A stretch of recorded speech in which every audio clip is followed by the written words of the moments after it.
He asked one simple question on a flight. What happened next silenced the cabin.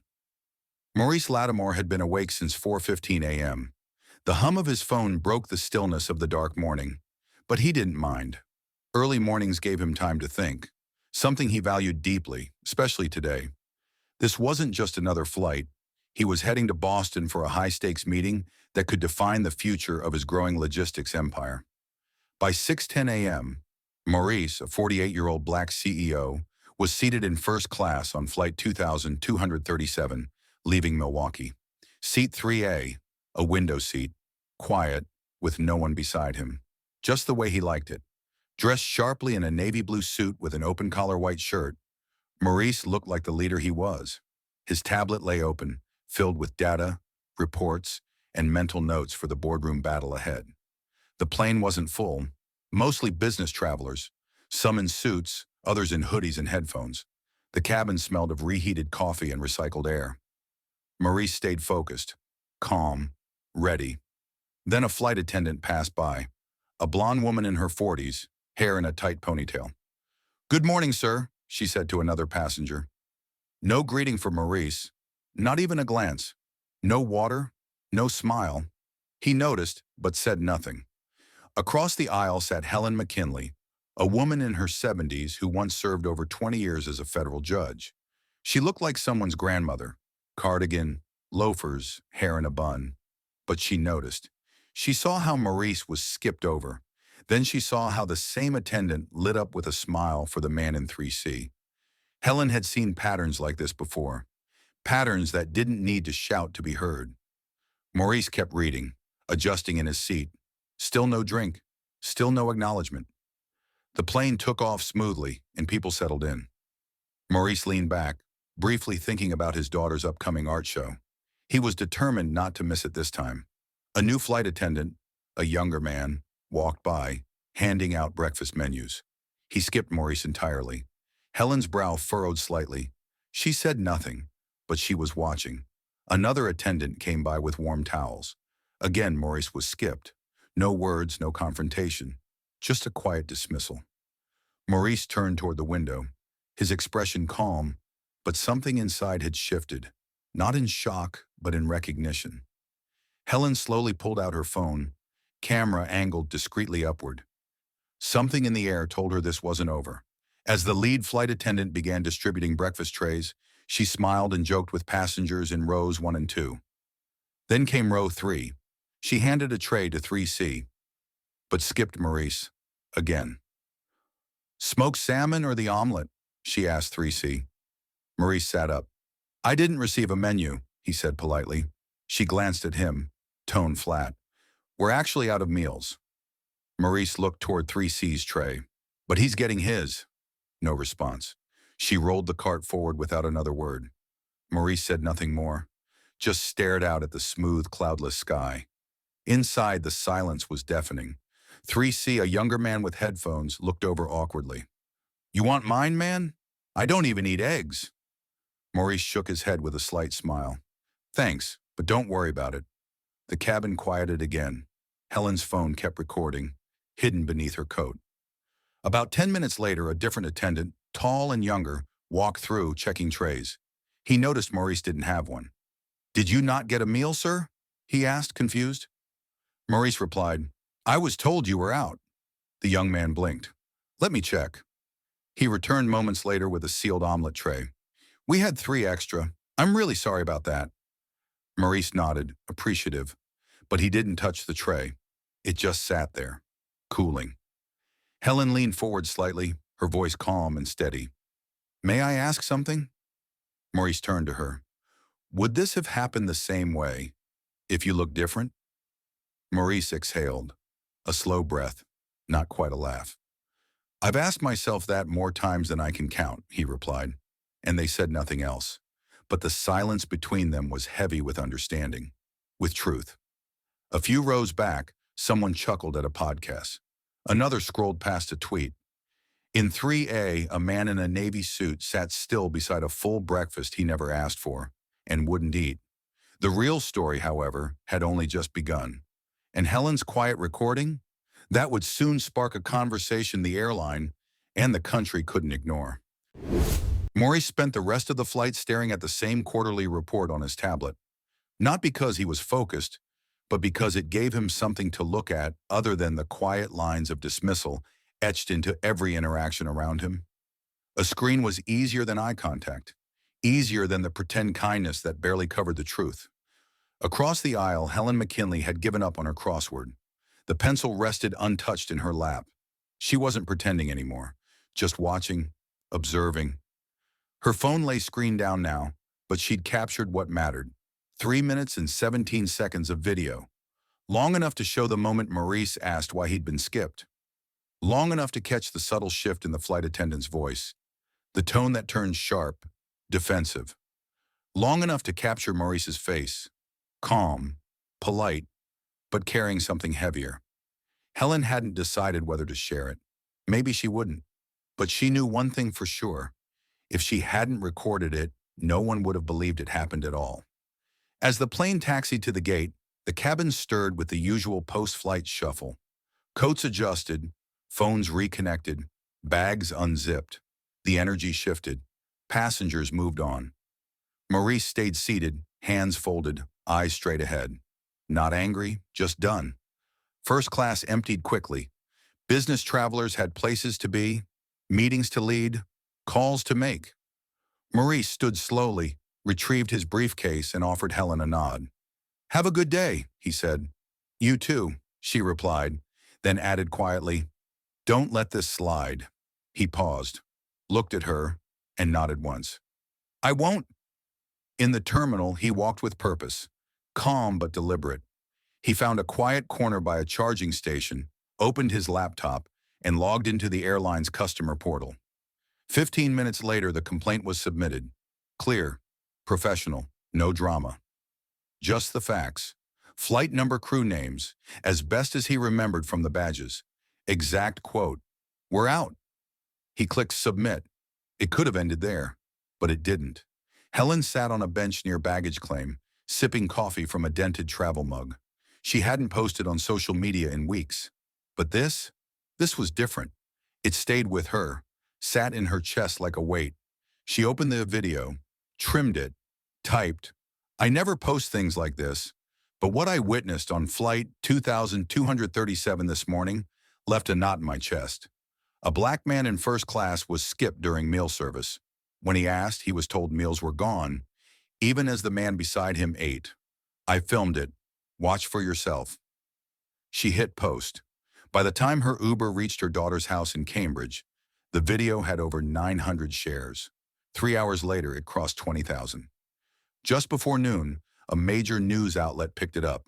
No warning, no call, just a blurry still of Maurice's face and the headline, "Airline staff allegedly deny first-class meal to black CEO."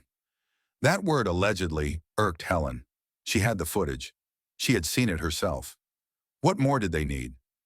Maurice, meanwhile, was already deep into a high-level pitch meeting in Boston's Seaport District. He didn't mention the flight. Not yet. Not while dissecting logistics costs and Q2 forecasts. Then his assistant leaned in, whispered, "You're going viral on Twitter." He blinked once. No change in his expression. Later, in the restroom, he watched the clip on silent. His jaw didn't move. But his eyes told another story. Because silence only works until the world hears something it can't ignore. And now the world was watching. By 2:45 p.m., local Boston news stations were airing the story. The anchor's voice was neutral, practiced. "Business traveler claims racial bias on flight." They didn't say Maurice's name. He hadn't spoken publicly. But people in the logistics world, they recognized him instantly. Soon his name was trending. Helen sat in her daughter's kitchen, her phone buzzing nonstop. Messages poured in. "Is this real? Why did you post this?" "Thank you." She didn't reply. She just sat with it. Her daughter peeked in from the hallway. "Mom, is this going to turn into something?" Helen didn't look up. It already has. Meanwhile, on the 22nd floor of a Boston high-rise, Maurice kept presenting as if nothing had happened. Calm, focused, professional. But between slides, his phone lit up with more mentions, more notifications. Some tweets praised him. The calm in his face is louder than any outburst. This is what grace under pressure looks like. Silence that speaks volumes. Others, not so kind. There's always a camera when someone wants to play victim. Maybe it was just a mistake. Not everything is about race. Maurice kept scrolling. Not surprised, not hurt, just familiar. All of it. Back at airline headquarters in Dallas, chaos was already unfolding. The PR department was scrambling. Melissa Granger, head of communications, stood in a room full of tense faces. "We need a holding statement in the next hour," she said firmly. "Have we identified the crew?" someone asked. "We're working on it." "Should we reach out to the passenger?" "Not yet," Melissa said. "Legal wants us to wait." By 3:12 p.m., the airline posted a statement on all channels. "We are aware of a video circulating involving a recent flight and are actively investigating the situation. We do not tolerate discrimination of any kind and are committed to treating every passenger with dignity and respect." It wasn't enough. The comments exploded. "You don't tolerate it? Looks like you just did." This isn't about a bad crew. This is about who gets believed. Where's the apology? By 5 p.m., 3 former employees anonymously posted on Reddit, "This happens more than you think. First-class crew are quietly trained to manage the tone. Translation, favor the regulars, ignore the rest." The story was no longer just about Morris. It had become everyone's story. Reporters called nonstop. Producers messaged Helen's LinkedIn. One even offered to fly her to New York the next morning. She declined. She didn't want attention. She just wanted the truth to be seen. And now, it was. It wasn't loud. It wasn't dramatic. But it was clear. A moment, small, sharp, and unspoken, captured in pixels and magnified by millions. At 6:47 p.m., the tide turned. A woman who had been seated 2 rows behind Maurice replied to the video. "I was on that flight. I saw it happen. I didn't say anything. And I should have. Watching this now makes me sick."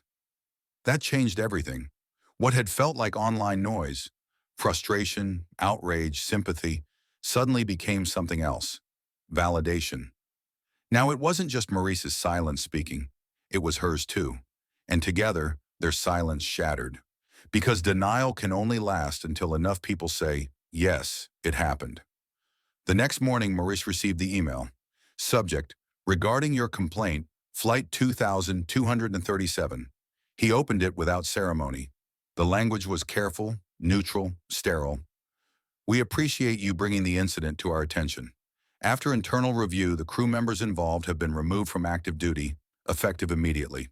No names, no direct apology. Just enough to signal, we know." He closed the laptop and looked out his hotel window. The Boston skyline shimmered in the morning light. Meetings waited, a presentation in 2 hours, life pressed forward. But something had shifted. For the first time in a long time, he felt seen. And not because of anything he'd said, because someone else had watched and refused to stay silent. He didn't even know her last name until a cable news producer called his assistant looking for comment. Helen McKinley, retired federal judge. She'd gone on record that morning, calm, clear. "I didn't know who he was. Didn't matter. I knew what I saw." That clip alone drew millions of views. Her quiet certainty stood in stark contrast to the airline's corporate polish. People noticed. By noon, the airline released a new statement. Following a full review, all staff involved in the incident have been terminated. "We regret the experience endured by one of our passengers and have expressed our apology directly." This time, there was weight behind the words. No names still, but the message landed. The entire crew, gone. Headlines followed fast. Entire flight crew dismissed after racial bias complaint.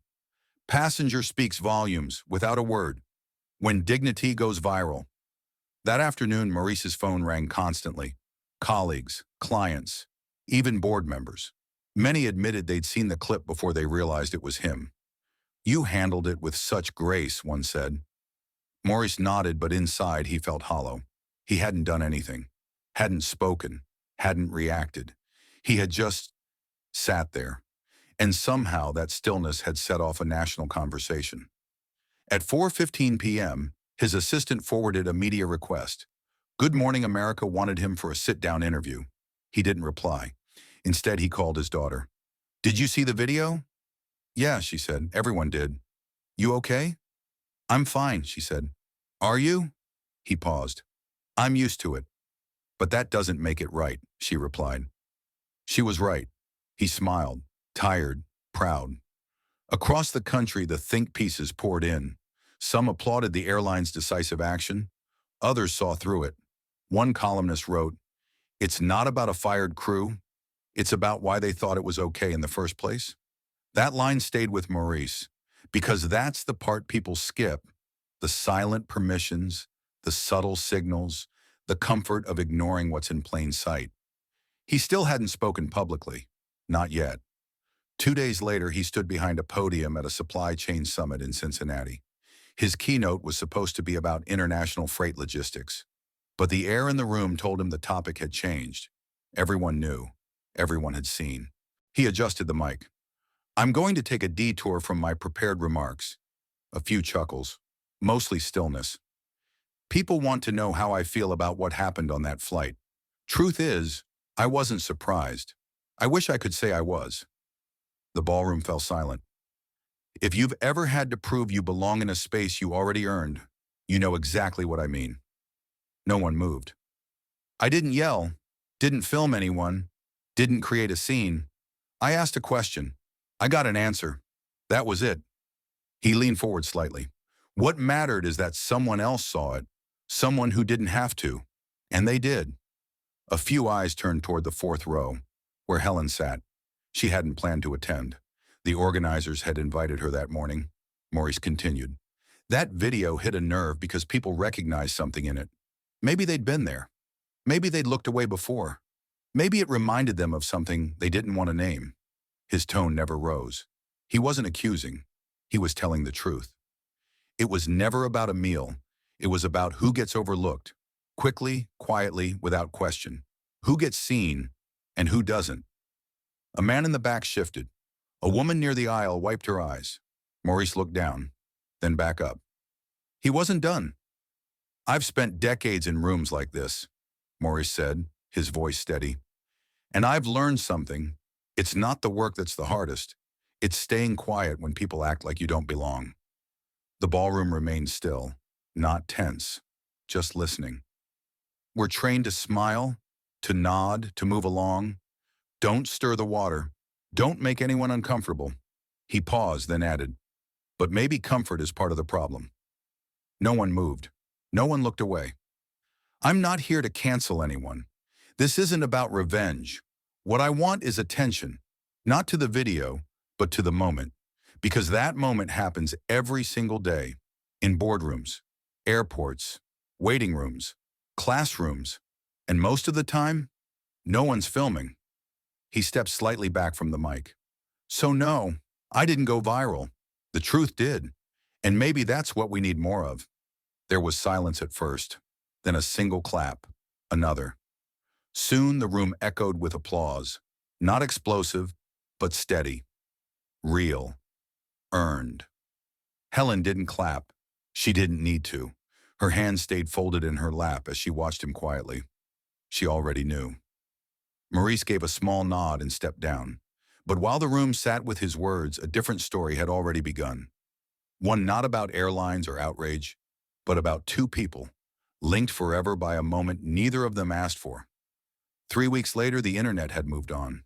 New headlines, new outrage, new viral clips. That's how it worked. Share, react, debate, scroll. But some people didn't forget. Maurice was back in his Minneapolis office, working through the backlog after 2 weeks on the road. His assistant buzzed in. "A visitor's here. Says her name is Helen McKinley." Maurice looked up, surprised. "Send her in." Helen stepped in, wearing a charcoal wool coat. No phone, no purse, just presence. The kind that said she didn't need to explain why she was there. "You didn't have to come all this way," Maurice said, rising to shake her hand. "I was visiting my granddaughter in St. Paul," she replied with a small smile. "Figured I owed you a face-to-face." "You don't owe me anything." She took the seat across from him. "Maybe not, but I wanted to meet the man behind the silence." Maurice exhaled slowly. leaning back in his chair. Well, this is it. Paperwork, cold coffee, and meetings that never seem to end. Helen smiled. They sat in silence for a moment, quiet but not awkward. Do you regret posting the video? He asked. She shook her head. Not for a second. He nodded slowly. What about you? She asked. Do you regret staying quiet? He thought for a moment. I think silence has its own language, and he said. People assume that if you don't react, it didn't affect you. But sometimes silence is louder than shouting, especially when people are paying attention. Helen looked down at her hands, her voice soft. My husband would have liked you. He used to say, dignity is the last thing they can't take unless you give it away. Maurice smiled gently. That's how I was raised too. They talked for a while longer. Nothing heavy. She asked about his daughter's art show. He asked about her time on the bench. They laughed at how strange it all was, becoming part of the public conversation without ever intending to. As she stood to leave, Helen paused by the door. I didn't record that video because I thought it would change anything, she said. I recorded it because I couldn't pretend I didn't see. Maurice met her eyes. That's what made all the difference. She gave a quiet smile, then left. That evening, Maurice stayed late in his office. Outside, the winter sun slipped behind the city skyline, casting long shadows across the streets below. He opened his tablet, stared at a blank screen, and began to type. Every day we're given a choice. Look away or pay attention. Speak up or stay silent. And sometimes the loudest truth is the one no one wanted to catch on camera. He paused, then added, respect is not a favor. It's a starting point. He saved the note, closed the app, and leaned back in his chair. No, he hadn't planned for any of this. But maybe that was the point. Sometimes it's the stories we never choose that change us the most, not because of how loudly they're told, but because of how clearly they're seen. If this story moved you, share it. Not for clicks, not for outrage, but to remind someone, anyone, that quiet moments matter, that how we treat each other when no one's watching is the real test, and that every person, no matter where they're seated, deserves to be seen.